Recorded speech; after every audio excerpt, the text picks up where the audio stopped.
bien. Alors, je vous réitère la bienvenue en économie et gestion. J'espère que ce choix de carrière sera un choix qui apporte succès et motivation. J'espère aussi que vous allez être des managers futurs, quel que soit votre poste de responsabilité, mais que vous serez à la hauteur dans le métier que vous avez choisi, on va dire, que ce soit dans une entreprise financière, marketing, événementiel, vous ferez de la gestion, vous ferez du management. Et pour cette raison, nous allons plonger, puisque c'est la séance 2 aujourd'hui, dans le chapitre 1 pour parler ensemble du concept de management en entreprise. Pourquoi est-ce utile d'avoir un manager? Pourquoi est-ce utile de faire du management? Pourquoi c'est utile aussi au niveau de la performance d'avoir de bons managers? Parce que qui dit performance, ça dépend. Il faut se poser la question, est-ce qu'il s'agit d'une performance humaine que nous recherchons? Est-ce qu'il s'agit du développement de notre chiffre d'affaires? Donc c'est une sorte de performance financière que nous recherchons. Donc toi, en tant qu'étudiant de première année, lorsque tu es en cours, tu te positionnes par rapport à ta future carrière. Quel poste tu occuperas? Quel type de mission tu feras? Et surtout, quel type de management tu exécuteras? Parce qu'il y a différents types de management et différents types de profils de manager que nous allons essayer d'étudier ensemble. Donc, bienvenue encore une fois dans le monde du management, dans le monde de la gestion. Et on y va directement. J'espère que vous avez noté le titre « Concept de management et de l'entreprise ». Bien évidemment, ici, nous allons connaître l'entreprise, ses types, ses fonctions. Et j'y vais directement. Nous allons essayer de commencer, comme vous voyez avec moi ici, avec une introduction. Nous allons essayer de voir ensemble quel est l'intérêt du management pour une entreprise qui désire avoir une croissance, surtout dans la phase post-Covid. Vous savez très bien que nous assistons à une transition au niveau des pratiques managériales. Le monde avant Covid n'est pas le monde après Covid. Le confinement a bouleversé l'économie mondiale. Le Maroc, bien sûr, certainement, a été aussi touché. Certaines entreprises se sont vues dans l'obligation de changer leurs produits. Il y a certaines entreprises qui ont choisi de commencer à commercialiser les masques et ils ont changé leur activité, vous l'avez remarqué. Plusieurs entreprises étaient spécialisées dans un produit et pour s'adapter à un environnement perturbé, ils ont choisi de se pencher vers une nouvelle production. Et donc, qu'est-ce que nous remarquons? Quand on est manager, on choisit d'abord une stratégie, que ce soit une stratégie d'attaque ou une stratégie de défense, une stratégie d'adaptation ou une stratégie peut-être de diversification de mon produit. En tout cas, je ne dois pas être un système fermé, mais je dois être un système ouvert par rapport à ce qui m'entoure. Et bien sûr, nous allons voir ensemble le rôle du manager dans l'analyse de l'environnement qui l'entoure. Tu ne peux pas être fermé en entreprise avec tes propres décisions valables tout le temps, mais pour maintenir ta performance, il faut peut-être changer à chaque fois de stratégie. Mais bien sûr, donc le management, oui, c'est intéressant. Pour quelle raison? Parce que tout simplement, ça nous permet d'ouvrir les yeux, de découvrir, d'analyser. Un économiste analyse l'environnement micro et macro qui l'entoure. Mais en même temps, un manager a une claire vision de l'avenir. Il ne pense pas à tout de suite. Le manager pense d'ici 5 ans, d'ici 10 ans. Il a une vision à long terme. C'est un visionnaire. Je vous invite à prendre des notes, s'il vous plaît, au fur et à mesure. À chaque fois, lors de mon explication, essayez de prendre des notes avec moi. Donc, lorsque nous parlons de management, regardez avec moi. Il s'agit de quoi? De l'art de conduire. Je les ai mis en couleur pour pouvoir attirer votre attention, mais en même temps pour relever l'importance de chaque concept. C'est de l'art de conduire, l'art de diriger, de manier. C'est l'action de bien régler et de bien disposer. Vous pouvez noter la définition et je vais l'expliquer doucement. Et à chaque fois, en cours, lorsque j'explique, prenez le cours comme une ouverture vers votre future carrière en fait. Donc, si je m'arrête au verbe conduire, qui conduit normalement? un pilote d'avion, un pilote d'engin. Donc, il a une certaine responsabilité. Si vous parlez de pilote, ce pilote, imaginons, on le prend comme exemple, il a un équipage, il n'est pas tout seul. C'est la même chose en entreprise. Lorsque tu es à la tête d'un département, tu n'es pas tout seul. Tu as une équipe. Ils doivent garder et protéger leur poste. Et donc, c'est ta responsabilité de les aider pour qu'ils gardent leur poste. Et c'est ta responsabilité de les aider à les conduire, à les orienter vers où? Vers une meilleure performance. Tu dois conduire vers une meilleure motivation ou un maintien de la motivation. Tu dois conduire, je parle de qui? Je parle de toi, ultérieurement, puisque toi, tu es futur manager. Tu dois conduire l'équipe vers de la performance maintenue. Si maintenant, nous prenons toujours le pilote, ce pilote, il va diriger, il va prendre en charge son équipe. Mais en même temps, il doit laisser cet avion-là en toute sécurité pour qu'elle arrive à destination. Oui ou non? Il est là. Mais est-ce que le pilote ne reçoit aucune perturbation? Il peut avoir un tonnerre, il peut avoir des perturbations. Oui ou non? Est-ce qu'il a une garantie que rien ne va lui arriver? Donc, qu'est-ce qu'il doit faire? La gestion de risque. Parce que le risque, si je le gère correctement, je ne tomberai pas en crise. Plusieurs personnes ont dit que oui, la crise de la Covid a été reçue comme une bonne gifle pour beaucoup d'entreprises parce que ces entreprises, justement, n'ont pas fait de gestion de risque, n'ont jamais pensé au côté négatif. On pense toujours rose, c'est pas possible. Un bon manager, il faut prendre des notes en même temps. Prenez des notes en même temps. Un bon manager, qu'est-ce qu'il fait? Il diagnostique l'environnement, il va voir les opportunités, il va essayer de voir les opportunités, mais il va essayer de voir aussi les contraintes présentes dans l'environnement.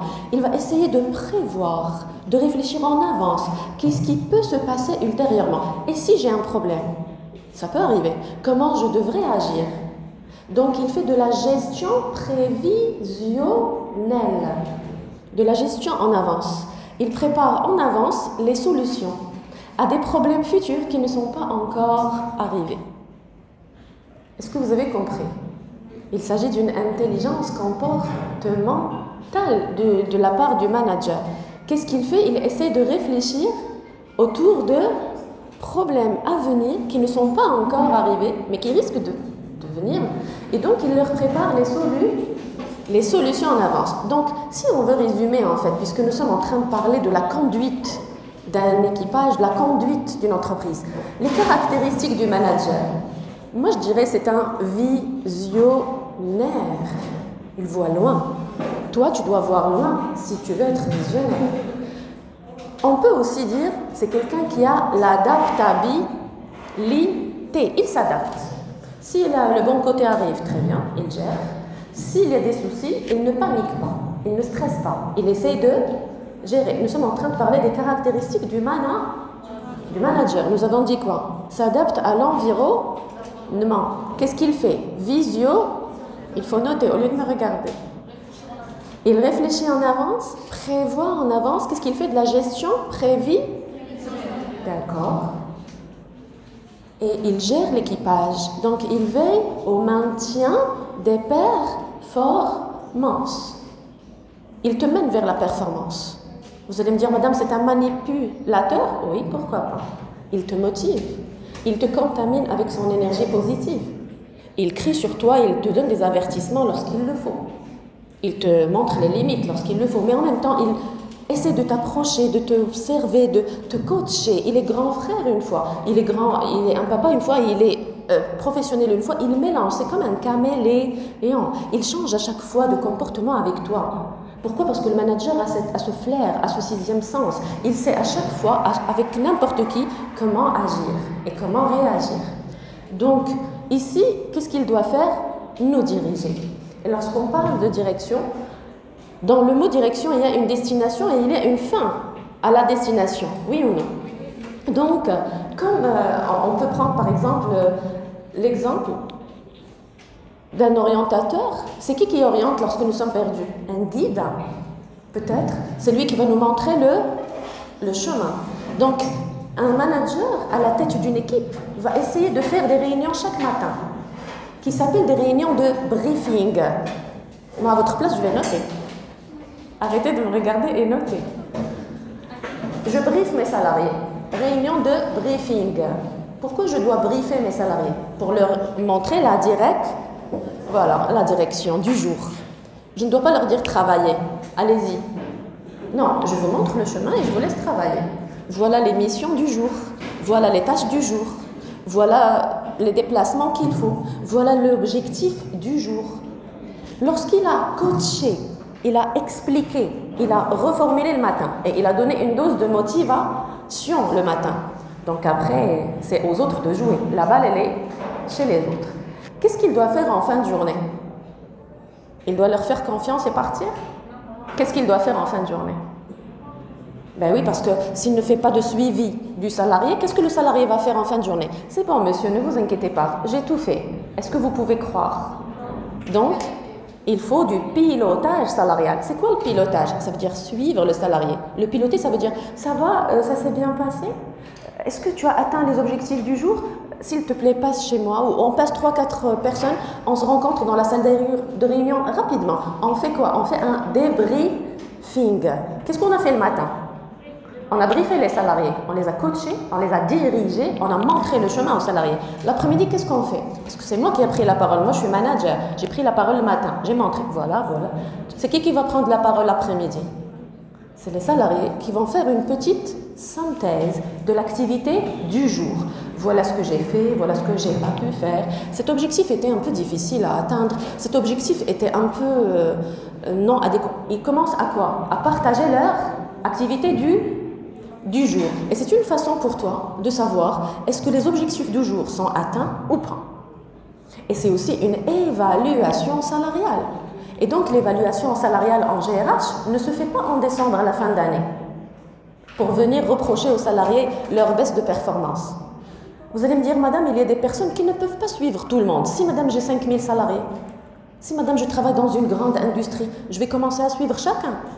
Je vais vous dire, délègue les tâches, choisis d'autres managers, choisis des chefs d'équipe qui vont, eux, être l'intermédiaire entre toi et les équipes. Mais tu dois absolument faire du pilotage salarial, du suivi, du contrôle. Est-ce que vous avez compris que c'est un management de proximité et non pas un management de distance ou à distance? Et bien sûr, ici, c'est normal, on a compris que c'est manié.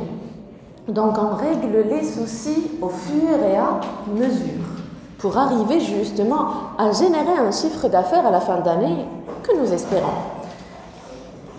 Et j'ai mis ici bien disposé. Je dois avoir des ressources. Lorsque je veux que mon salarié travaille, je dois lui donner des ressources. Il a besoin de matériel, il a besoin de bureau, il a besoin d'équipement, il a besoin d'un cadre agréable où il peut travailler. Donc, j'ai besoin de ressources logistiques. Mon salarié doit avoir des formations pour être à jour aux normes, par rapport aux normes internationales. Donc, j'ai besoin de ressources au niveau éducation, au niveau digital. J'ai besoin aussi de ressources informatiques. Nous avons remarqué pendant le confinement, si nous n'avions pas des ressources informatiques, le Maroc allait s'écrouler. Mais c'est grâce au digital que l'économie marocaine a pu relever le défi. Oui ou non? Nous avons aussi besoin de capital humain. Est-ce que vous avez noté ce que j'ai dit? Quel type de ressources? Ressources logistiques. Je note. Ressources informatiques. Ressources digitales. Quoi encore? Bien sûr, donc c'est la logistique. Et des ressources finances.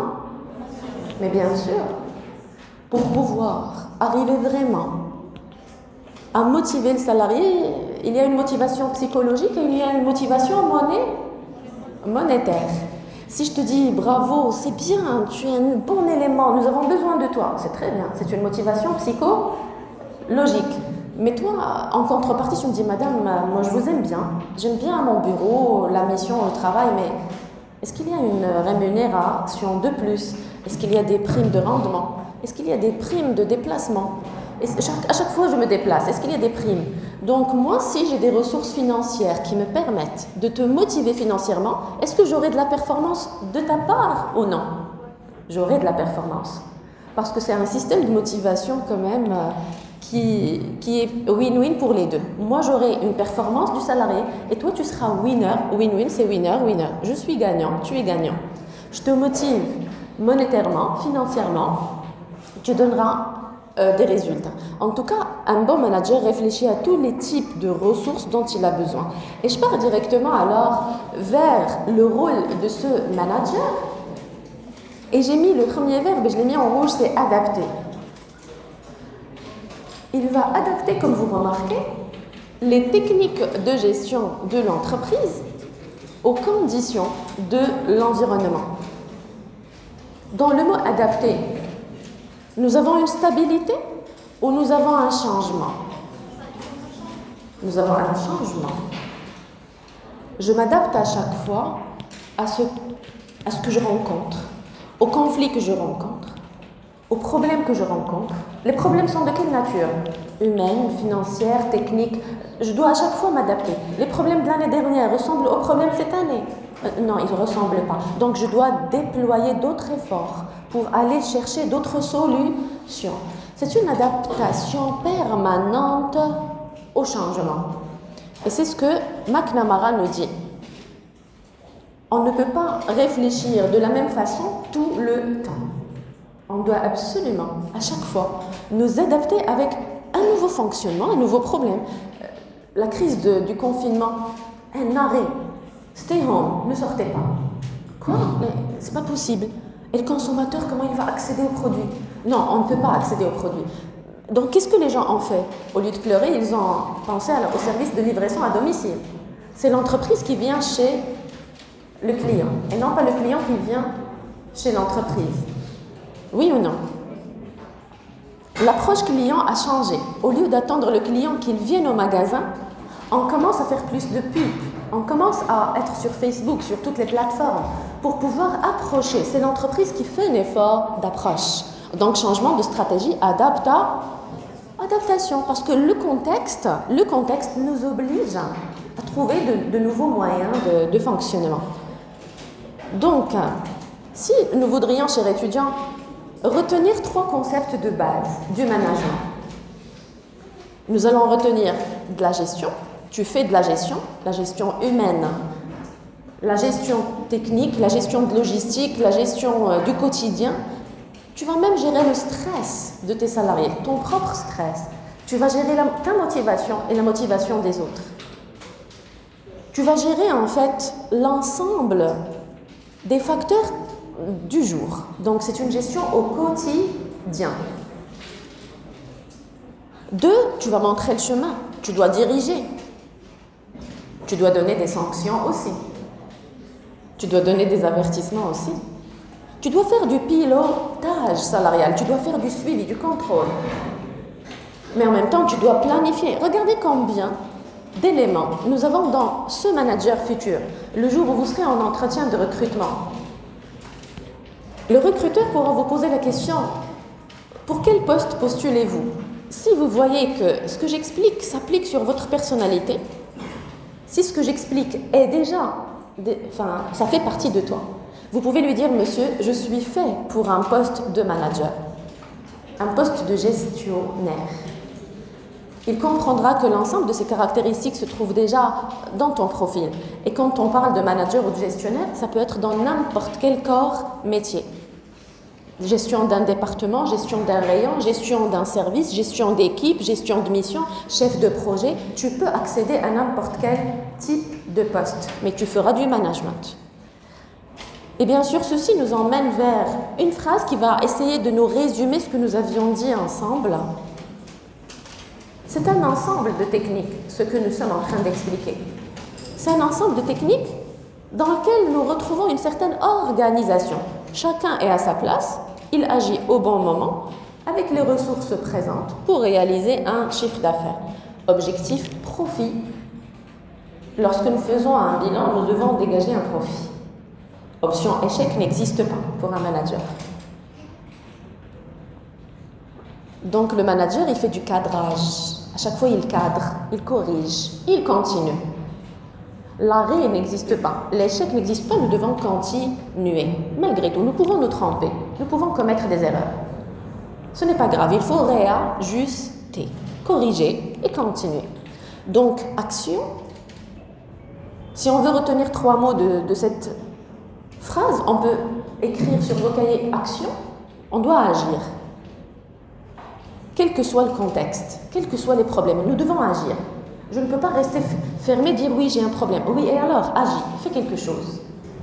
Oui, mais je ne me sens pas bien et ça va. Agis, agis, fais quelque chose. Il faut que l'action puisse continuer. 2, après l'action, rectification. Je dois rectifier, corriger, réajuster. Selon ce qui se passe. Oui, vous pouvez. Il y en a. Et bien sûr, finalement, continuation. Donc, j'ai l'action, j'ai la rectification et j'ai la continuation. L'action doit continuer. Est-ce que je peux passer? C'est bon? Très bien. Donc, tel ce monsieur, dans la positivité et l'action, nous allons réfléchir à toi dans le futur. Puisque tout évolue, et les hommes, les entreprises évoluent aussi, donc il ne faut jamais s'attacher à une notion statique. Attention, le câble, parce que... Attention. Voilà. Donc, tout évolue, les hommes, les entreprises, tout évolue en fait. Nos pratiques managériales évoluent. L'être humain, avec ses besoins, aussi évolue. Tout évolue, toute pratique, stratégie, le besoin du consommateur aussi évolue. Donc, puisqu'il n'y a pas de notion statique, il y a une notion qui se développe tout le temps. Nous avons tout le temps... Nous sommes en train de filmer le cours. Donc, nous devons aussi nous développer. Nous devons aussi aller vers cette perfection. Nous devons aussi avoir ce souci d'arriver au meilleur. Donc aujourd'hui, oui, vous managez d'une certaine façon. Très bien. Est-ce qu'il y a possibilité de formation pour améliorer votre façon de manager? Est-ce que vos salariés, votre équipe, est arrivée à un seuil de performance? C'est très bien. C'est parfait. Est-ce qu'ils peuvent arriver à un seuil meilleur? Donc, il faut toujours réfléchir à quoi? À aller de l'avant, à s'améliorer. Puisque tout évolue, nous devons évoluer aussi. Au niveau de nos pratiques, notre vision, nos connaissances, notre potentiel. Qui tu es aujourd'hui? Quand je te rencontre d'ici 5 ans, tu dois rester le même? Non. Je ne dois pas te reconnaître. Tu dois me dire, madame, c'est une nouvelle personne devant vous. De toute façon, d'ici le master, tu dois fabriquer qui? Fabriquer un dirigeant. Tu dois fabriquer un leader. Toi, aujourd'hui, avec ta vision, avec tes ambitions, avec tes rêves, tu dois te projeter dans cet avenir proche pour dire oui, pour que je sois prêt à l'emploi, pour que je confronte la concurrence qui se passe aujourd'hui sur le marché, qui je voudrais être et comment devrais-je être? Quels sont mes manques que je devrais travailler? Et quelles sont mes potentialités que je devrais garder? Et donc, il ne faut pas être en déphasage avec la réalité. Il faut être tout le temps conscient de ce qui se passe dans le réel pour pouvoir mieux gérer votre carrière. Et lorsque vous serez en entreprise, pour que vous soyez capable de gérer toute opportunité, d'en profiter, et de gérer aussi toutes les forces présentes au niveau de votre réalité économique. Bien sûr, lorsque ici j'ai mis émotion, on ne gère pas, on ne manage pas par la colère. Tu peux te mettre en colère. Est-ce que c'est une solution? L'équipe que toi tu vas gérer, si toi tu es en colère, l'équipe, quelle réaction aura-t-elle? Soit ils seront démoralisés, démotivés, il y a même des personnes qui peuvent déposer leur démission, ils seront stressés. Donc déjà quand vous dites stress, qu'est-ce qu'il y a? Baisse de performance? Bien sûr. Et vous pouvez trouver quelqu'un de plus en colère que vous. Donc, oui, vous avez crié et quelqu'un peut crier plus fort. Donc, nous allons avoir une autre dimension qu'il faut gérer, c'est les conflits. Et les conflits en entreprise, personne n'en a besoin. Au lieu de gérer l'essentiel, vous allez commencer à faire de la gestion de conflits. Donc, vous l'avez compris, les émotions ne sont pas les bienvenues en entreprise. C'est ce qu'on appelle être professionnel. Toi, tu veux être professionnel? Eh bien, sépare entre ta vie privée et ta vie au travail. Sépare entre ton mental, ta force mentale et ta force émotionnelle. Donc, que fais-tu? Tu fais de la gestion, oui, mais en même temps, dans cette gestion-là, tu fais de la gestion oui. Vous remarqueriez, imaginons nous voulons mettre dehors quelqu'un. On veut le licencier. Nous avons deux types de comportements. On peut ramener cette personne, commencer à crier sur cette personne, commencer à lui montrer tous ses défauts, ce qu'il a commis comme erreur, pourquoi je voudrais le mettre dehors. Qu'est-ce que cette personne, c'est quoi le risque? Que cette personne nous casse du matériel ou qu'elle ait une émotion explosive. Elle peut avoir une explosion, une émotion qui explose, oui ou non? Qu'est-ce que j'ai gagné?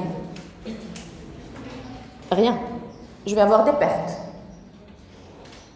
Et je vais avoir aussi la réputation de quelqu'un qui a des problèmes au niveau de la gestion de ses émotions. On va dire, oui, c'est un manager, oui, mais bon, côté émotion, pas très bonne gestion, hein. C'est pas vraiment une bonne gestion.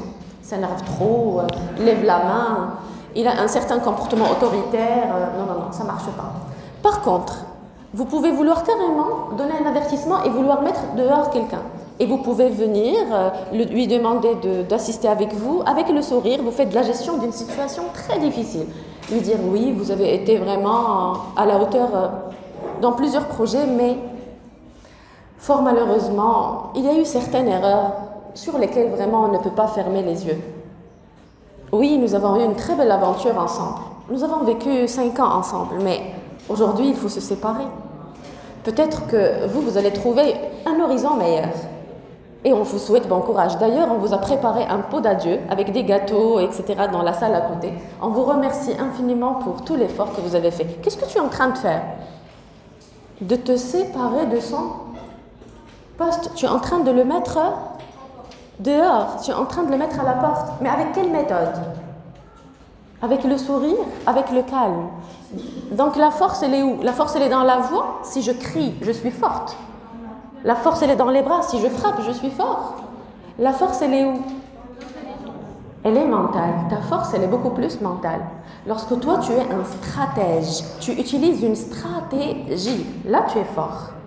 Mais lorsque tu cries, ou tu tapes, ou tu frappes, ou tu cries, il y a d'autres personnes qui savent aussi faire la même chose. Ce n'est pas exceptionnel. Et ça ne résout aucun problème. Au contraire, ça va s'amplifier et prendre une dimension incroyable. Donc, faites attention au mode de gestion et regardez. Et faites attention aux émotions incontrôlées. À cause d'une petite colère de ta part, tu peux perdre un poste. À cause d'une petite colère dans le cadre d'une réunion, on ne va plus jamais te donner des réunions à gérer. Il y a un imprévu, lundi matin, 8 heures, lundi matin, un grand problème. Si tu as une émotion incontrôlée, est-ce que tu peux rêver d'une promotion à la fin d'année? Non, on va dire non, il est sensible. Il ne gère pas comme il faut, quand il faut. Non, quand il y a des perturbations, c'est difficile pour lui. Donc, je fais attention. Vous remarquez, depuis le début de la séance, nous parlons d'une liste d'exigences, d'une liste de demandes, on va dire, caractéristiques de manager futur que toi, tu devrais travailler sur toi-même. Le cours serait peut-être une liste d'exigences que tu devras travailler sur toi-même.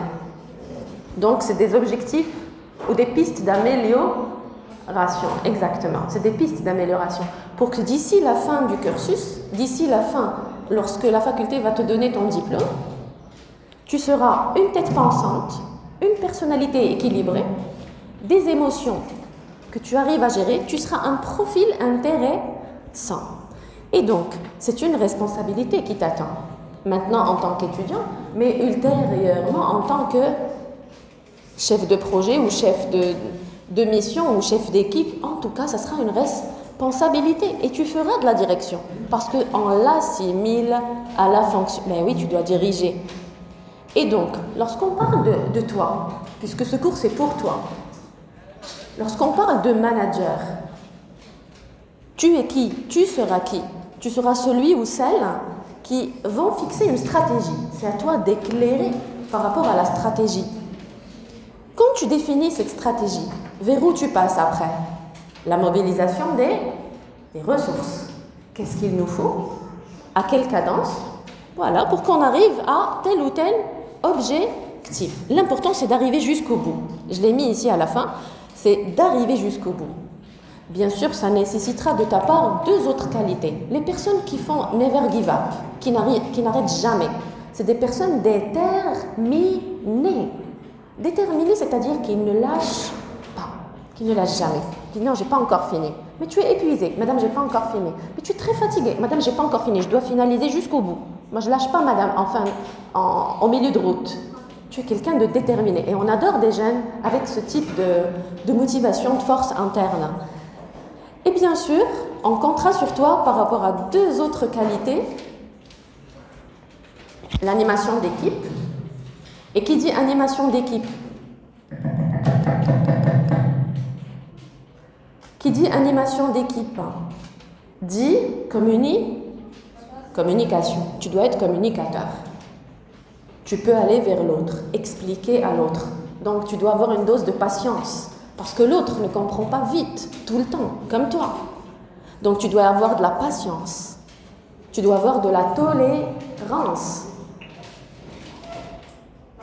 Mais bien sûr, parce que ton niveau peut-être n'est pas comme le niveau de l'autre ou lorsque tu parles d'une stratégie, c'est la tienne de toute façon. Donc l'autre, pour qu'il puisse venir vers le champ de l'application, tu devrais en fait faire de l'empathie. Je ne sais pas si vous connaissez, l'empathie, c'est se mettre à la place de l'autre pour connaître son besoin et créer ce lien entre toi et l'autre. Donc ici, si vous allez noter certaines caractéristiques à côté de l'animation d'équipe, qu'est-ce que vous allez noter? Communication, sens relationnel, tolérance. Et vous serez comme un professeur. Aujourd'hui, c'est moi qui explique. Oui ou non? Le jour où tu seras en réunion, tu seras tel un professeur. Tu donneras des exemples, tu expliqueras pourquoi telle ou telle décision. Tu essayeras de convaincre, de défendre par rapport à une idée. Donc tu feras la même chose. Et tu veilleras au quotidien à résoudre les problèmes. Parce que de toute façon, nous aurons des problèmes. Il y aura toujours des problèmes. Mais le comportement le plus intelligent est de faire face à ces problèmes. Et non pas laisser le problème jusqu'à ce qu'il soit big. Il faut qu'il soit, dans sa petite taille, résolu pour passer à un autre problème. Parce que même si tu résous ce problème, tu vas avoir un autre. C'est normal. Donc, résous le problème 1 pour attendre le 2, pour attendre encore le 3, et maintiens ta force et ta motivation. C'est tout seulement. La tienne ou celle aussi de l'équipe. Celle aussi de l'équipe. Et s'ils ont été là avec toi dans le problème 1, félicite-les, remercie-les. Merci infiniment, franchement. Vous avez été là avec moi, je ne l'oublierai pas. Vous avez été à la hauteur. On a tous trouvé un énorme problème, mais franchement, merci. C'est moi qui vous applaudis. Tu commences à les applaudir. Sur quoi tu joues? Sur leur manipulation psychologique? Voilà. Et si après, il y a un souci et tu les appelles et tu leur dis « j'ai besoin de toi samedi », j'ai pas de l'argent de plus, j'ai pas des ressources financières pour te payer les heures supplémentaires. Est-ce que tu le fais pour moi? Si tu as gagné sa confiance, si tu as une bonne image, si tu as de la crédibilité, il arrive à te croire, à te faire confiance, tu es un bon leader, est-ce qu'il te suit ou non? Oui, parce qu'on adore suivre les leaders. Les leaders, on les suit. Et de toute façon, dans la vie, soit on est le leader, soit on est suiveur. Déjà, cette phrase te montre qui tu voudrais être. Tu voudrais être celui que nous allons suivre ou tu voudrais suivre? Donc, travaille sur ta personne pour avoir, comme j'ai expliqué tout à l'heure, l'ensemble de ces ingrédients en parallèle avec ton diplôme. Parce que oui, le diplôme, c'est un papier très important. Mais en entretien de recrutement, vous le remarquez, nous déposons le papier devant nous, mais on te demande, toi, de prendre la parole. Oui ou non? Pour connaître toi, est-ce que tu es fait pour être dans ce poste ou là? Et donc, si toi, tu manages ta peur, ton stress, tu manages ta vie, tu es bien organisé, tu connais ton avenir, tu gères bien ton passé, tu contrôles ton présent, tu as une excellente gestion de soi. Oui, tu pourrais plus tard être dans le défi et relever ce défi plus tard. Mais si tu as une mauvaise gestion de toi, est-ce qu'on peut te faire confiance pour que tu gères des équipes, des missions? Non. Donc le travail déjà commence par qui? Par vous-même. Très bien, je continue. Donc, nous parlons depuis tout à l'heure du monde qui t'attend, de l'entreprise. Et donc, c'est un système organisé. Nous allons voir ultérieurement, à travers les futures séances, comment cette organisation, suite à la pensée de Mintzberg, pour que chacun puisse occuper un poste dans un seuil de mission X, avec une durabilité X, avec un profil X, nous allons tout détailler, ne vous inquiétez pas. On organise pour quelle raison? Pour produire. L'entreprise doit produire. Pour permettre qu'elle reste pérenne, la pérennité de l'entreprise, il faut qu'elle produise. Elle va produire quoi? Soit des biens ou des services. Et l'objectif, c'est de vendre ces produits. Donc, à caractère commercial.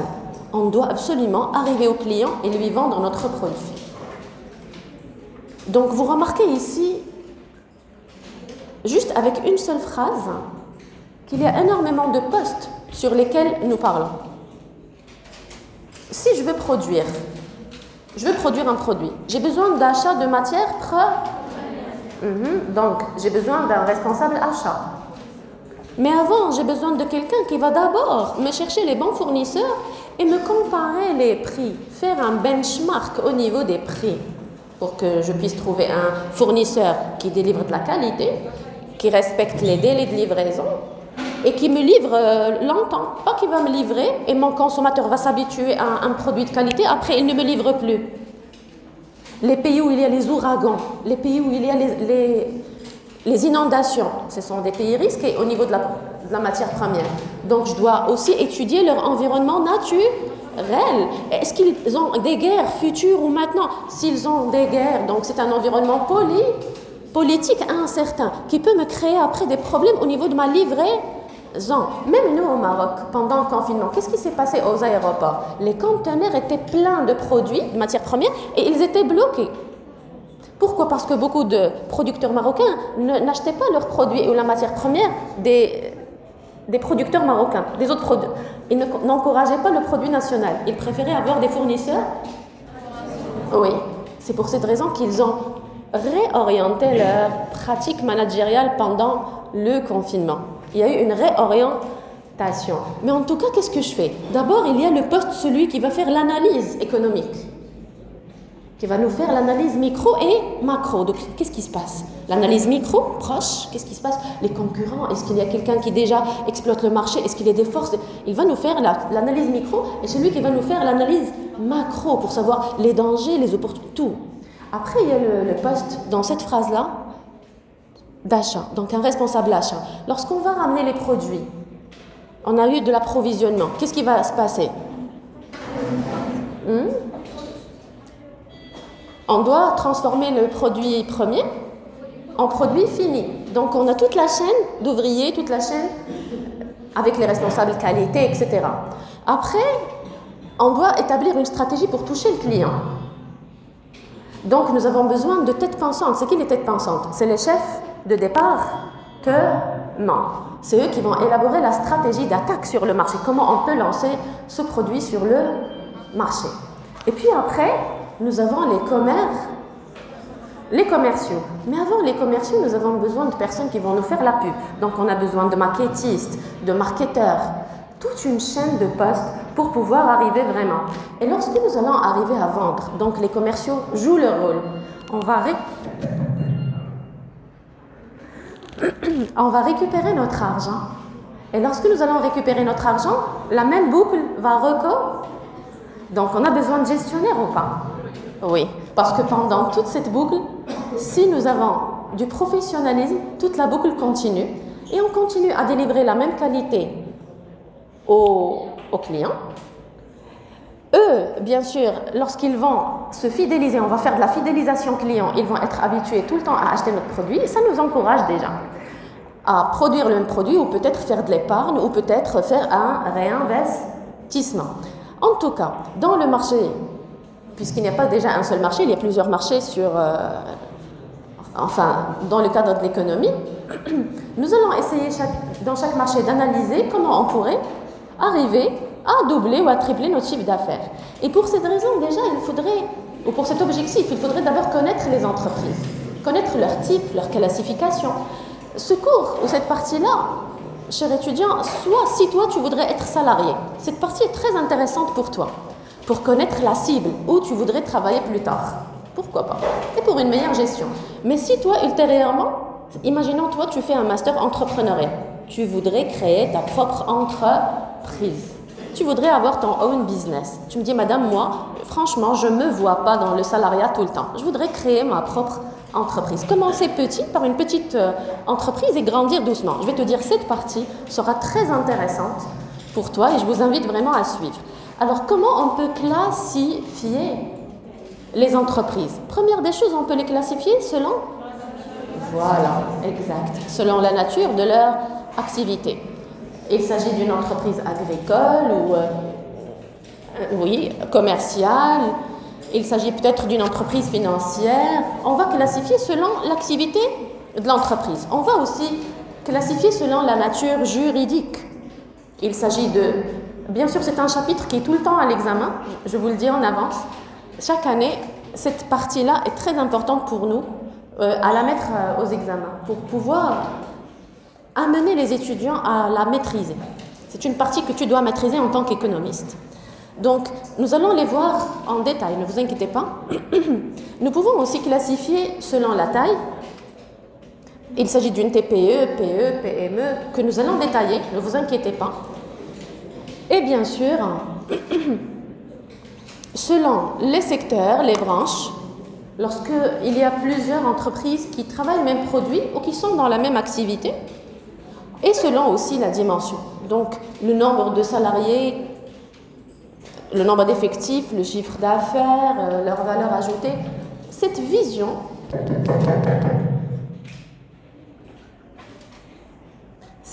nous permet d'avoir une visibilité claire sur l'ensemble du marché économique, l'ensemble de ses facettes, ses caractéristiques, et en même temps, ça vous donne une vision sur où vous voudriez être ultérieurement.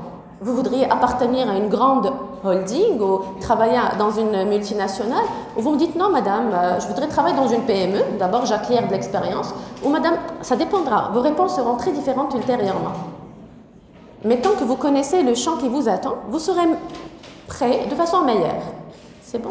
On continue. Donc je peux passer? D'accord, avec plaisir, je vous attends.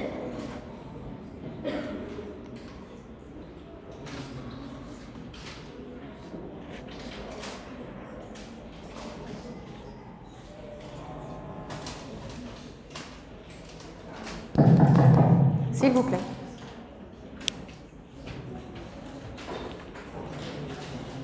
Alors, on y va? Bien sûr, nous allons détailler chacun. Chaque pôle des pôles que je viens d'expliquer va être détaillé en cours. C'est combien de minutes? D'accord. Donc, on y va. S'il vous plaît, n'utilisez plus vos téléphones. C'est la dernière fois.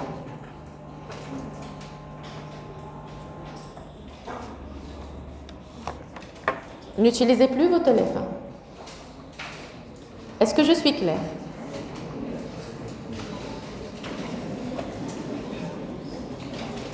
Arrête l'enregistrement. Très bien.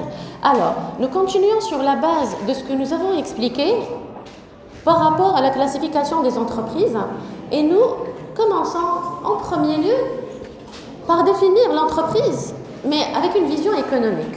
Qu'est-ce que l'économie nous dit? Comment elle voit les choses? Si on voudrait être des économistes et réfléchir autour de l'entreprise, comment pourrait-on la définir? Allez, on regarde ensemble. Alors, en économie, bien sûr, on va voir une autre optique. En économie, l'entreprise est purement une unité de production. En économie, une entreprise, si elle produit, elle est vivante, elle est pérenne, elle est compétitive, elle existe.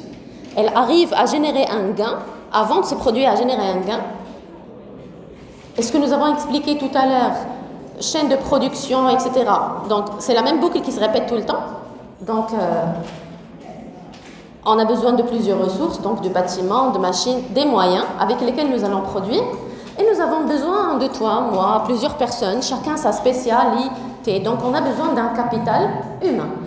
Ce capital humain, s'il est intelligent, s'il est de haut niveau de compétence, il maîtrise son métier, le capital humain peut être plus important que le capital financier. Normalement, plusieurs personnes croient que l'argent est la chose la plus importante lorsque nous sommes en entreprise, alors que c'est non. Si on prend l'exemple de Facebook, combien de personnes étaient au début créateurs de Facebook? Et regardez ces deux, ils étaient intelligents, ils avaient une vision, ils avaient une stratégie. Et c'est grâce à cette compétence humaine qu'il y a eu aujourd'hui un empire. Donc, c'est un exemple, hein. Il y a plusieurs exemples sur le marché où il y a peu de salariés, mais ces peu de salariés génèrent un chiffre d'affaires de folie. Du coup, qu'est-ce qu'on comprend? Que si nous avons des bras cassés, beaucoup de salariés, mais ces salariés ne sont pas compétents, ils ne respectent pas l'horaire, ne respectent pas les délais, ne respectent pas les normes, il y a une mauvaise ambiance. Les gens viennent vraiment avec une démotivation le matin au travail. Est-ce que le chiffre d'affaires à la fin d'année, lorsqu'on va faire le bilan, est-ce qu'il sera élevé? Non. Pour quelle raison? Parce que nous avons un capital humain défaillant. Au contraire, les personnes qui mènent le bateau vont participer à ce que le bateau, comme le Titanic, il coule. Et l'entreprise, qu'est-ce qu'elle va faire? Faillite. Malgré que nous avons plusieurs personnes. Maintenant, si nous avons peu d'argent, nous avons un tout petit peu, une somme considérable, mais ce n'est pas vraiment énorme. Et nous avons un capital humain de qualité. Un capital humain qui connaît son chemin. Et on voit tous la même direction. Nous voulons tous réaliser les mêmes objectifs. Comme un match de foot, par exemple, ou une équipe de foot, il n'y a pas d'individualisme, il y a l'esprit collectif. Ce n'est pas chacun sa stratégie, mais nous avons la même stratégie. Et lorsque nous avons un but, c'est un but qui valorise et qui honore toute l'équipe. Donc c'est un effort en commun pour arriver justement à notre... Exact. Du coup, c'est la même chose. Le capital humain aujourd'hui, qu'on appelle le capital immatériel, est beaucoup plus important que le capital humain. C'est pour cette raison que nous trouvons beaucoup d'entreprises qui font 3 entretiens avant d'accéder à l'emploi. C'est-à-dire que si tu vises une grande entreprise, tu ne vas pas passer un entretien, mais tu vas passer un premier entretien avec un consultant. Il va tester ton côté psychologique. Est-ce que ça va ou ça ne va pas, psychologiquement? Le deuxième entretien, tu vas le passer avec quelqu'un en interne, généralement un manager ou un N1, pour voir si tu maîtrises le champ de compétences. Est-ce que tu seras une valeur ajoutée ou pas? Est-ce que tu maîtrises vraiment ton champ de compétences? Et le troisième entretien, on te dit revenez encore. Avec qui? C'est avec le DRH, qui négociera avec toi le salaire. Vous voyez combien de sélections pour choisir uniquement les perles, ceux qui vont vraiment être un apport, un plus pour l'entreprise. Donc là, lorsque nous parlons de cette unité de production, elle va combiner plusieurs facteurs qui soient bien sûr les plus producteurs possibles, parce que tout le monde recherche la performance. Et que ce rendement, ou cette rentabilité, lorsqu'on parle de performance, c'est l'efficacité et l'efficience. On doit être efficace et on doit être efficient. Utiliser le minimum de moyens et arriver au maximum de gains. Donc, seuil de rentabilité et de productivité élevée. Est-ce que je peux passer?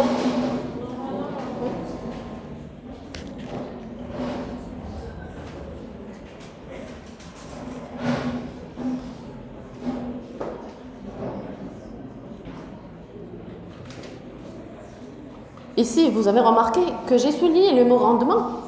qui fait allusion à ce seuil de performance qui doit s'élever de jour en jour. Il y a certaines entreprises qui lèvent le seuil de performance très haut. Et même si vous arrivez à un seuil de performance élevé, ils créent encore et encore d'autres seuils de performance. Ça peut créer de la pression pour le salarié. En tout cas, avec votre intelligence au niveau du comportement, vous allez connaître les capacités de chacun. Et c'est normal, vous n'allez jamais donner plus que la capacité d'une personne, sinon c'est une aventure qui risque de ne pas vraiment conduire au bon port. Je peux avancer? Oui?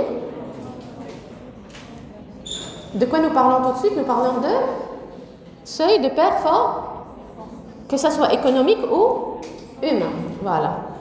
Très bien. Donc, si nous réfléchissons autour de l'entreprise, il s'agit d'une unité de répartition. Et donc, nous allons obtenir de la richesse. Cela va servir à quoi? À donner une rémunération à chaque salarié. Lorsque je vais donner cette rémunération au salarié, il sera capable de revenir le mois prochain pour travailler. D'accord, ça c'est le minimum.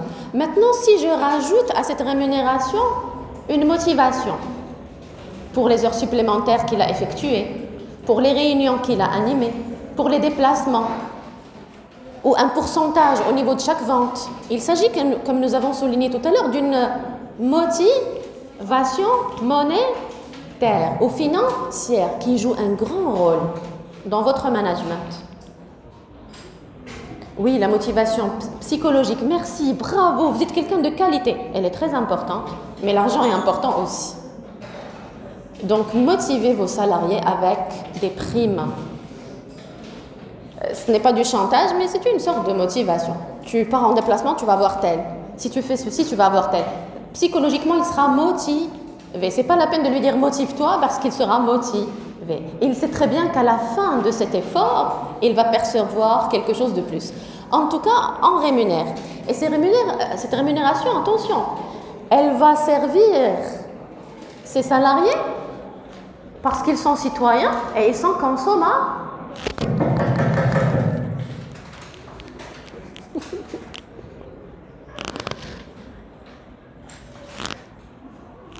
Alors,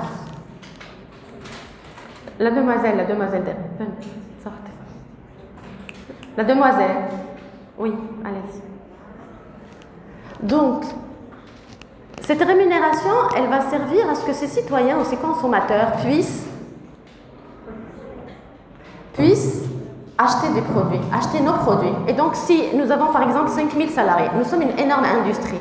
Nous sommes une entreprise de chocolat ou de biscuits, ou nous faisons de l'alimentaire. Et donc, ces 5000 salaires vont servir à 5000 ménages. Et 5000 ménages, ils ont une capacité d'achat X ou Y, et ils vont participer à acheter mes produits. Donc, moi, qu'est-ce que je vais faire? Je vais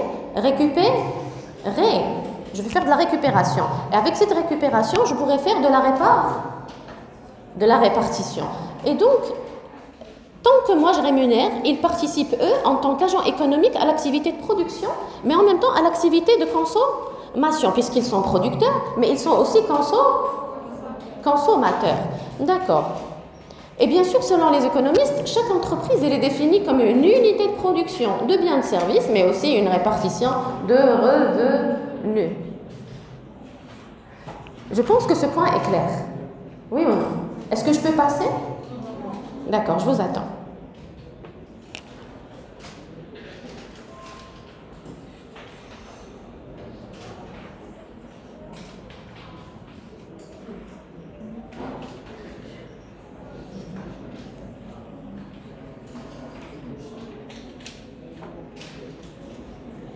En fait, ce qu'il faut retenir, c'est les 3 mots que j'ai mis en couleur. La rémunération, cette participation en tant que producteur ou consommateur, et finalement, tant que nous avons une répartition de revenus, ça permet une richesse économique. D'accord? Est-ce que je peux passer au point suivant? Oui?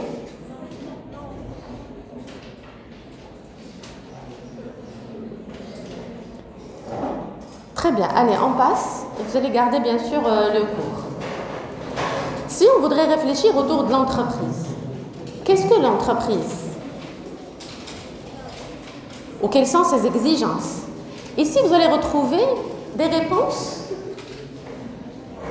que des DRH m'ont présentées et je désire chaque année en management partager leurs réponses. Ce ne sont pas mes réponses. Le slide que vous voyez tout de suite, c'est une constitution de réponses de plusieurs managers, pardon, DRH. Vous connaissez qu'un DRH, c'est lui qui veille au processus de au recrutement. Qu'est-ce qu'ils cherchent les DRH aujourd'hui? C'est-à-dire toi, Inch'Allah, après ton bac plus 3 au bac plus 5, tu obtiendras un diplôme. Voilà la liste des exigences recherchées par le marché de l'emploi. Voilà ce que recherche le marché de l'emploi. Première des choses, qu'est-ce qu'il recherche? Regardez. Et qu'est-ce qu'une compétence? C'est un savoir, un savoir-être et un savoir-faire. Un savoir, ça veut dire tu as un savoir, tu as une connaissance approfondie de ton métier. Tu connais parfaitement ton métier. Tu as du savoir. Tu as du savoir. Le savoir, c'est la somme d'informations acquises dans un champ de compétences. Tu as le savoir-faire. Qu'est-ce que tu sais faire? Qu'est-ce que tu vas offrir à une entreprise? Bien sûr, là jouera l'expérience à travers les multiples stages que vous allez accumuler d'ici le bac plus 5. Et le savoir-être, c'est comme un triangle en fait. À la tête du triangle, il y a savoir. Là, à droite, il y a le savoir-faire. Et là, c'est le savoir-être. Je sais qui je suis. Quelles sont mes qualités, mes défauts. Donc, c'est une parfaite connaissance de soi. Alors, un autre DRH, voilà sa réponse. Il a dit que c'était de la performance. Il faut qu'un étudiant puisse être performant. Qu'il puisse... Qu'est-ce que ça rappelle? Tout à l'heure, nous avons parlé d'efficience, d'efficacité. Un seuil de rentabilité et de productivité. Professionnalisme, je l'ai déjà expliqué, séparer la vie privée de la vie professionnelle et avoir un sens de défi.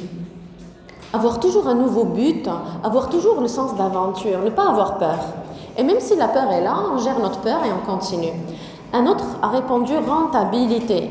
Donc c'est le même champ de vision. L'intérêt personnel, pourquoi? Ce n'est pas négatif. L'intérêt personnel, quelqu'un qui a des ambitions, qui a des rêves, qui veut les réaliser, c'est légitime. Avoir le sens du challenge. Donc, c'est toujours l'esprit aventurier, l'esprit sportif. Je dois gagner, je suis fait pour gagner et je mérite de gagner. Là, vous voyez polyvalence. Polyvalence, c'est une façon de toucher à tout. Vous connaissez un peu ici, vous pouvez vous débrouiller dans le cadre de ce poste, vous pouvez aussi vous débrouiller ici. Vous avez un profil diversifié et des compétences diversifiées. C'est bien d'avoir une spécialité. Mais c'est très, très bien d'être... Oui, monsieur, vous pouvez me mettre dans ce poste. Vous pouvez, faites-moi confiance. Je peux être à la hauteur. Ce poste aussi est disponible. Oui, testez-moi, je pourrais. Oui, mais vous avez une licence en économie et gestion. Monsieur, donnez-moi 2 mois d'évaluation, testez-moi. Et vous allez voir mes compétences. Pourquoi? Parce que tu as fait un bilan de compétences. Et que tu connais tes moyens, ton potentiel. Tu sais très bien que tu as de la polyvalence. La rigueur, connaître vos droits, mais aussi vos responsabilités. Ben oui, tu as des droits, mais tu as des responsabilités. Le sérieux, on n'en parle plus parce que c'est un ingrédient essentiel. Le professionnalisme, c'est un concept qui se répète, pareil. Là, quand vous voyez des différentes couleurs, ça veut dire qu'il s'agit de différentes personnes qui répondent. Polyvalence, on la retrouve pour la 2e fois. Art de vivre, qu'est-ce que c'est?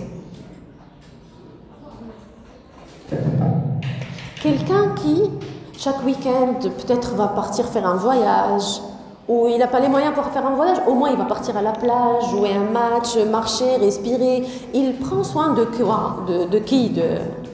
Oui, parce qu'il sait très bien que son corps et son mental, c'est un capital. Et que quand toi, tu mets les pieds en entreprise, c'est pour 40 ans de service, c'est pas 1 année ou 2. Quelquefois, vous finissez le collège 3 ans et vous ne voulez plus revenir. Vous dites, madame, c'est trop, c'est 3 ans. Encore, vous mettez les pieds au lycée, vous dites, madame, c'est 3 ans. Vous êtes à la faculté, peut-être que vous êtes déjà fatigué. Vous venez à peine d'arriver. L'entreprise, tu ne peux pas rentrer, changer à chaque fois l'entreprise. Tu devras normalement signer un contrat de durée indéterminée. Et si vraiment l'entreprise n'offre pas ce contrat, le CDI, il va t'offrir un CDD de 2 ans ou un CDD de 5 ans. Un contrat durée déterminée de 2 ans ou de 5 ans. Eh bien, pendant déjà ces 2 ans ou 5 ans, tu dois maintenir l'art de vivre pour avoir un corps qui donne, un mental qui donne, et que tu sois toujours motivé. Ici, qu'est-ce qu'on retrouve? Que toi, tu deviens le responsable de toi. Toi, le coach de toi-même. Et toi, l'automotivateur de toi-même.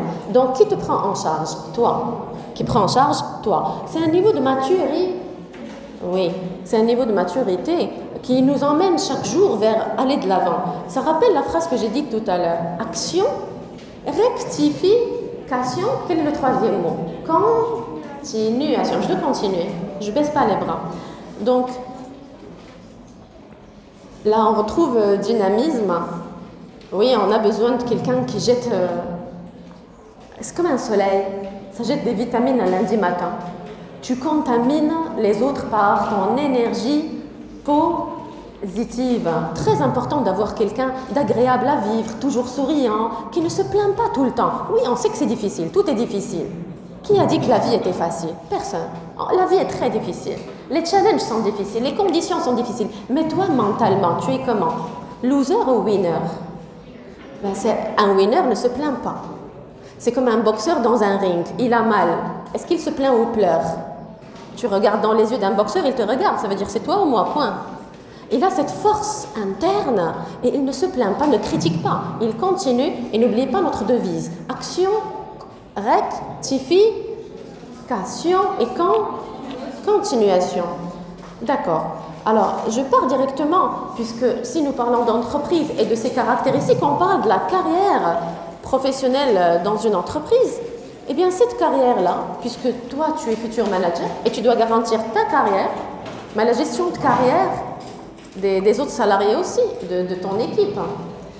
Donc, j'ai posé la même question au DRH et regardez, est-ce qu'il y a une différence entre la première liste ou pas? Allez, je vous montre la totalité, regardez. Est-ce qu'il y a une différence de perception? Qu'est-ce qui est de plus? Regardez, la exactement, bravo, la diplomatie. La diplomatie dans le sens où vous devriez avoir beaucoup plus une intelligence au niveau de votre exactement, une intelligence sociale, une intelligence émotionnelle. Mais en même temps, être partant, l'esprit d'initiative, se proposer. Oui, par rapport à cette réunion, moi je voudrais l'animer. Oui, je sais, je suis jeune, sans expérience, mais je vais apprendre avec le temps. Il y a un déplacement, pourquoi pas? Non, je ne l'ai jamais fait, c'est la première fois. Je voudrais bien. Avoir l'esprit d'initiative, c'est proposer ses services. Et c'est comme ça qu'on apprend. On n'apprend pas lorsqu'on est caché dans notre bureau tout seul. On apprend lorsqu'on essaie d'avoir des challenges, même nouveaux, mais c'est bien. Tu testes, tu vois, tu essaies d'être encadré, tu demandes des questions et tu fonces. C'est un esprit fonceur, c'est un esprit aventurier. Là aussi, remarquez avec moi, il y a l'esprit... Oui. Pourquoi l'esprit d'équipe? Et c'est même une question qui se trouve souvent dans les entretiens. Préférez-vous travailler seul ou travailler en équipe? C'est une question piège, souvent posée dans les entretiens. Qu'est-ce que vous devriez répondre? Monsieur, vous voulez travailler dans le cadre de notre entreprise? Oui. Préférez-vous travailler seul ou en équipe? Quelle serait votre réponse? En équipe.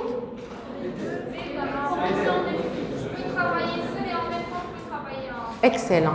Parce que si tu lui dis je préfère travailler seul, je ne préfère pas le bruit, l'autre est un dérangement pour moi. Donc tu ne seras pas vraiment dans la sociabilité. Si nous avons un projet en commun ou un travail d'équipe, tu seras défaillant. Tu seras toujours seul, ce n'est pas possible. Et si tu lui dis oui, je veux uniquement le travail d'équipe, ça veut dire si on te laisse seul dans une mission, tu ne pourras pas être opérationnel.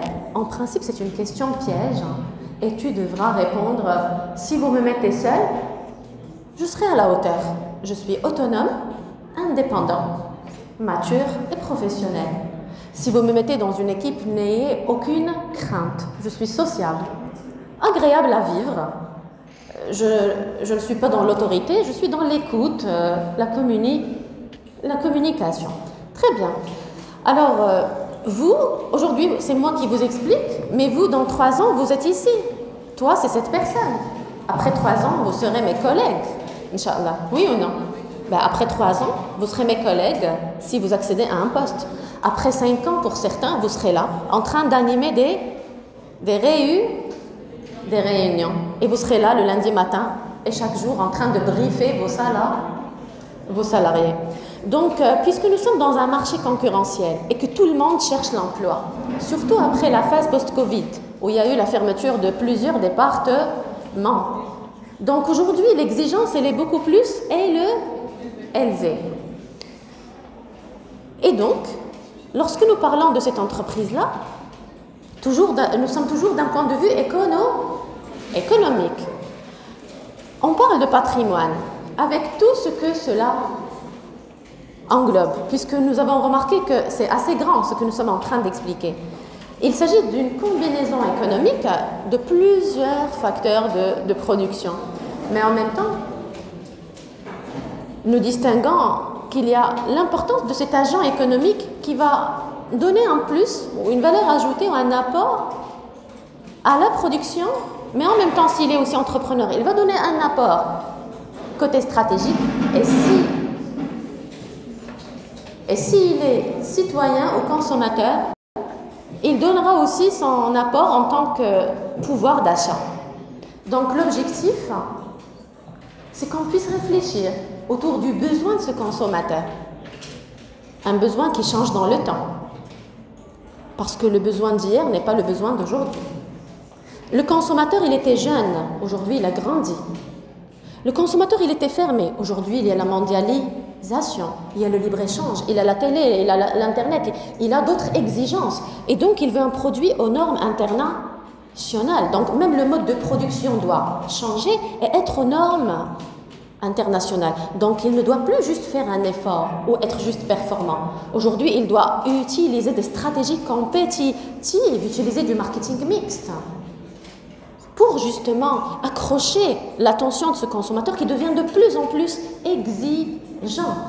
Donc le management, oui, c'est un état personnel, c'est un mode de gestion, c'est une réflexion, une stratégie, mais en même temps, c'est de la compétitivité. C'est de la compétitivité. Est-ce que je peux passer? Vous notez en même temps? D'accord, je vous aide. Vous remarqueriez à la fin, j'ai mis la maximisation du profit. Et à chaque fois que ce citoyen change, qui est consommateur, qui a un pouvoir d'achat, eh bien, je change moi aussi. J'améliore. Je réfléchis, je l'analyse, je mène des études marketing et j'essaie de connaître de près mon consommateur pour répondre convenablement à ses attentes. Je peux passer ?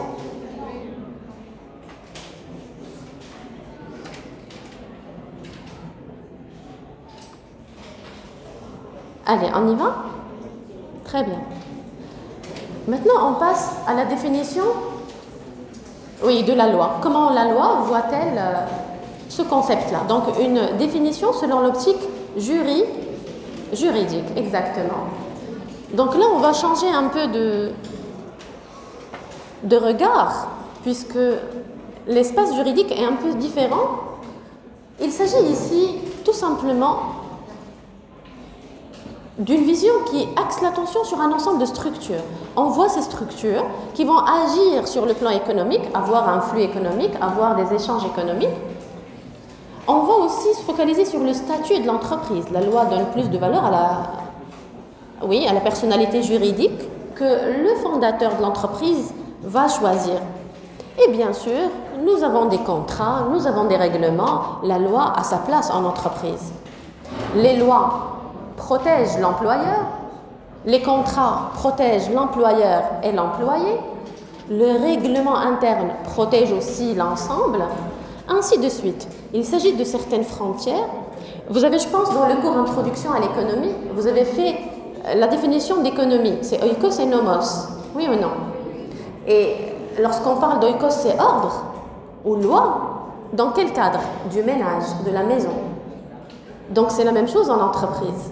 Nous avons besoin de frontières qui sont invisibles, mais ce sont des frontières. Et chacun de nous aura ses responsabilités et ses devoirs, en même temps que ses droits. Oui, tu as beaucoup de droits, mais tu as aussi des devoirs à respecter ou des responsabilités. Puis-je passer? Vous arrivez à prendre des notes?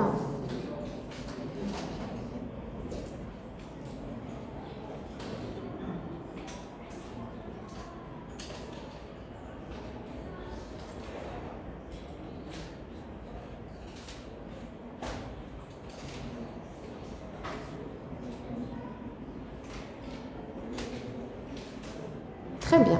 Donc, je peux avancer? On y va? Oui?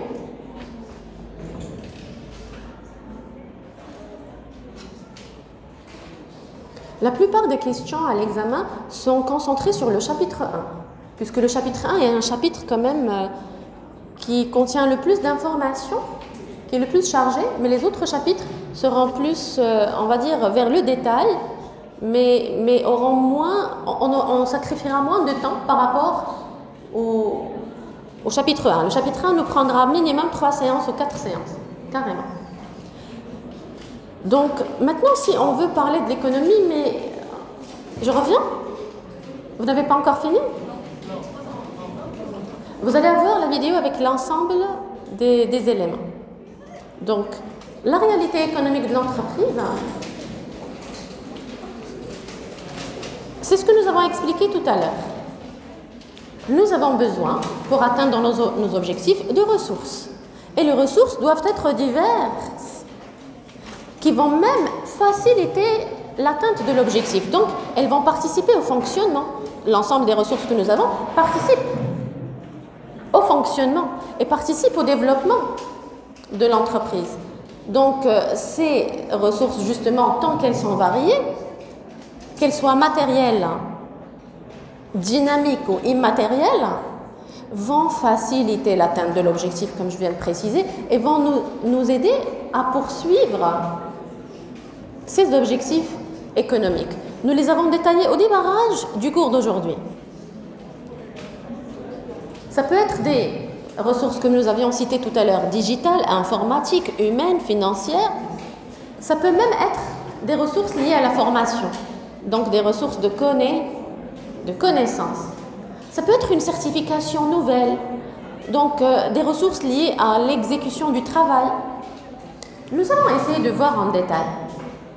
Mais un manager, c'est le message final, veille à offrir à ses salariés plusieurs ressources s'il exige de leur part de la performance.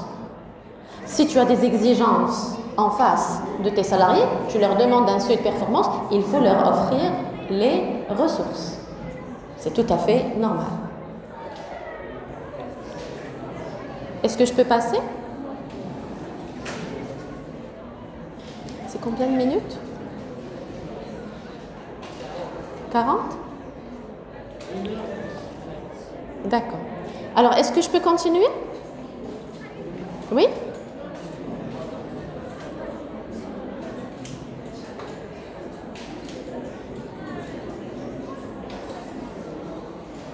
Est-ce que vous comprenez la différence maintenant entre ce que nous avions cru avant et ce que nous avions présenté tout de suite? Nous pensons tout le temps que le capital financier est le seul, le plus important, alors que chaque ressource, on va dire, chacune des ressources a son importance. Si vous avez de l'argent, un bon salaire, mais vous travaillez dans un endroit qui ne favorise pas vraiment votre bien-être, parce que le bien-être au travail, la santé mentale du salarié est très importante, vous serez démotivé. Pourquoi? Parce que vous allez me dire, oui madame, j'ai un bon salaire, mais l'environnement, madame, interne, oui, il est démoralisant, madame. C'est étrange, aujourd'hui, on met sur un mur bleu, un mur orange, des tableaux, on met de la décoration. Pourquoi? Pour le bien-être visuel du salarié. Mais si les bureaux sont gris, le sol est gris, tout est gris, ça ressemble à une prison. Il y a même certaines entreprises aujourd'hui qui misent sur carrément avoir des jeux, des espaces de jeu pour leurs salariés. Il dit oui, quand il est fatigué, c'est pas un management 8h, 9h, 8h midi, 14h, 16h, c'est pas par heure. C'est un management par objectif. Le salarié rentre, il a son objectif, il doit atteindre son objectif dans une durée. Mais on peut lui faire une piscine, un terrain de basket, endroit où il peut jouer, baby-foot, etc. Et c'est à lui de gérer son timing. Pourquoi? Parce que finalement, la carte de pointage n'est pas vraiment efficace. Il peut pointer à 8h et il vient, il ne fait absolument rien. Il peut venir et récupérer les heures de sommeil qu'il n'a pas dormi à la maison. Est-ce que vous avez compris? Donc, il est meilleur pour vous, à votre avis. Qu'est-ce qui est meilleur? Le management directif, le pointage, 8h c'est 8h, ou bien le management par objectif, le MAO, le MPO. Le management par objectif, ça veut dire vous avez un mois, vous me réalisez cet objectif, tu te débrouilles au niveau du timing. Si tu viens à 11h, pas de problème. Mais tu restes jusqu'à 11h du soir, c'est ton problème. Mais tu ne pars pas sauf si tu finalises le travail. Tu termines tes tâches. Qu'est-ce que vous préférez? Faire confiance au salarié ou diriger le salarié? Diriger. Vous avez peur qu'il vienne à 11h et qu'il quitte à 13h. D'accord. Mais en tout cas, qu'est-ce que cela signifie? Qu'il faut s'adapter à la culture interne déjà des salariés, à la culture interne de l'entreprise, et peut-être s'adapter aussi au fur et à mesure avec leur psychique, leur mode de vie, etc. Et la façon avec laquelle toi tu vas manager ne sera pas la façon avec laquelle le monsieur ou la demoiselle managera. Ça dépendra de dans quel territoire vous êtes. Donc, je ne sais pas, est-ce qu'on a encore le temps? Je vous prends encore 5 minutes? 5? D'accord? Donc, l'organisation de l'entreprise au niveau économique, puisque nous sommes toujours en économie, cette organisation, avec l'ensemble des éléments que nous avons expliqués, elle aide à réduire les contraintes. Parce qu'on réfléchit, on analyse. Donc, on a moins de dégâts. Et on ne gère pas uniquement au jour le jour, mais nous gérons avec des objectifs mensuels, semestriels. Et bien sûr, ça consiste, si on veut revenir à notre cours depuis tout à l'heure, à créer. Donc, vous êtes des esprits créatifs. Nous avons besoin de créativité, d'innovation. Parce que le monde change, les besoins du consommateur changent, nous-mêmes nous changeons, nos besoins changent. Et donc, nous orientons, nous combinons l'ensemble des ressources. Et nous arrivons à quoi, finalement? À augmenter toutes les possibilités de gains, que ce soit à l'échelle humaine ou financière, technique, ou approche terrain, approche consommateur, place sur le marché, à tous les niveaux. Et je pense sur ce, nous allons finaliser le cours d'aujourd'hui et je vous remercie pour votre suivi. Je suis très heureuse de votre sérieux aussi et je vous donne rendez-vous la semaine prochaine. Au revoir.